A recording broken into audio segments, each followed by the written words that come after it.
जय श्री राम। सनातन ज्ञान की गंगा में आप सभी प्रबुद्ध जनों का हार्दिक अभिनंदन है। हनुमान जी की बातें हो रही हैं और हनुमान जी अमर हैं। इसीलिए लोग आजकल चर्चा का विषय बना हुआ है कि 16 अप्रैल को हनुमान जयंती नहीं है, हनुमान जन्म उत्सव है। जयंती तो उसकी मनाई जाती है जो गुजर जाते हैं। हनुमान जी तो चिरंजीवी हैं, वो तो मर ही नहीं सकते हैं। उन पर भगवान श्री राम का आशीर्वाद है कि उनको रहना है, इसी धराधाम पर रहना है। तो इसलिए त्रेता युग से द्वापर हो गया, हनुमान जी वहाँ पर थे। द्वापर युग से कलयुग हो गया, अभी भी हनुमान जी हैं। तो द्वापर का युग का जो एक प्रसंग है वो अर्जुन का है, और द्वापर युग का दूसरा प्रसंग जो है वो भीम का है। आप लोग जानते ही होंगे कि हनुमान जी जो हैं वो पवन पुत्र के नाम से जाने जाते हैं। द्वापर युग में भीम भी पवन पुत्र ही हैं। माता कुंती ने भीम के जन्म के लिए पवन देव को याद किया था, तो पवन देव के बड़े पुत्र हो गए हनुमान जी और पवन देव के छोटे पुत्र हो गए भीम। और इस तरीके से भीम के पास असंख्य हाथियों का बल था। एक समय ऐसा आया जब भीम का मतलब द्वापर युग के पवन पुत्र का त्रेता युग के पवन पुत्र से आमना सामना हो गया। जब भीम का हनुमान जी से आमना सामना हुआ तब जाकर के भीम को समझ में आया कि ऊंट अब पहाड़ के नीचे आया है। ये जरूरी था उनका अहंकार तोड़ने के लिए, ये जरूरी था उनके अंदर का वो हम हटाने के लिए, जो रण क्षेत्र में जाने से पहले निकालना जरूरी था। तो प्रसंग कुछ यूं है कि पांडवों का वनवास और वनवास के बाद से अज्ञातवास में अर्जुन अन्यत्र चले गए थे अपने जितने भी अस्त्र शस्त्र से उनका अनुसंधान करने के लिए। और अज्ञातवास में द्रौपदी के साथ बाकी पांडु एक जंगल में छुपे हुए थे। एक समय ऐसा होता है कि पवन के झोंके से एक पुष्प उड़ता हुआ आता है और द्रौपदी जी के पास गिर जाता है। जब वो पुष्प उठाती हैं तो उसमें गजब की खुशबू होती है। द्रौपदी जी उस पुष्प को महकने के बाद से मंत्रमुग्ध हो जाती हैं, आह्लादित हो जाती हैं, प्रसन्न हो जाती हैं, और वो इच्छा जाहिर करती हैं कि हे भीम जी, ये फूल जहाँ से आ रहा है इसके और फूल लेकर के आ जाइए। भीम जी का क्या था, अपना गदा लेकर के चल दिए फूल को लाने के लिए।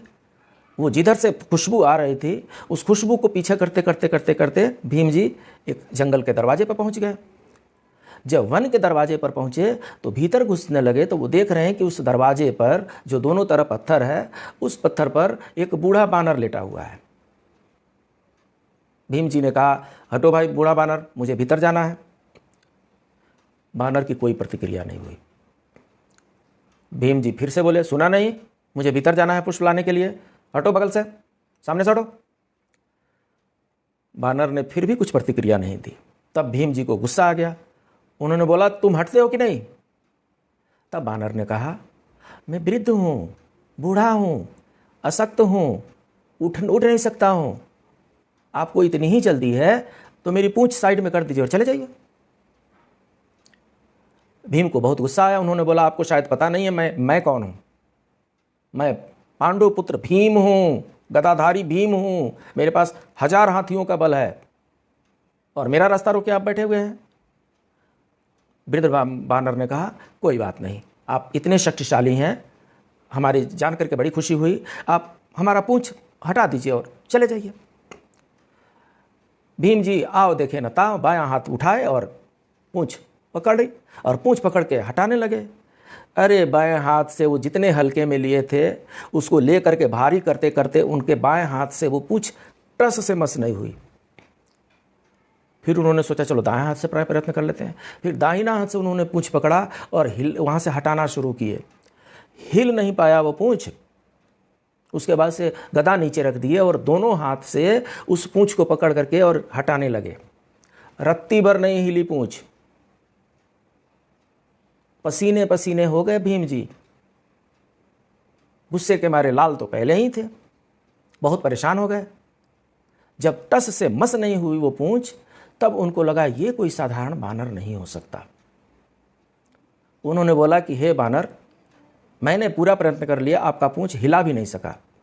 आप साधारण बानर तो लगते नहीं हैं, आप अपना परिचय दें। तब हनुमान जी वहाँ पर अपने असली रूप में आते हैं और उनको बताते हैं, मैं पवन पुत्र हनुमान हूँ, त्रेता युग का राम जी के साथ नायक हूँ। आपके पास बहुत बड़ा अभिमान हो गया था, उस अभिमान को दूर करना मेरा कर्तव्य था।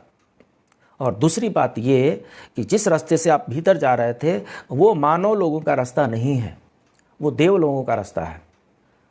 देव लोग की तरफ वो रास्ता जाता है, आप भीतर जाते और आपको नुकसान हो जाता। इसलिए मैंने आपका रास्ता रोका। मानव का जाना का रास्ता उधर है, उधर से आप जाइए और उधर से पुष्प लेकर के आइए।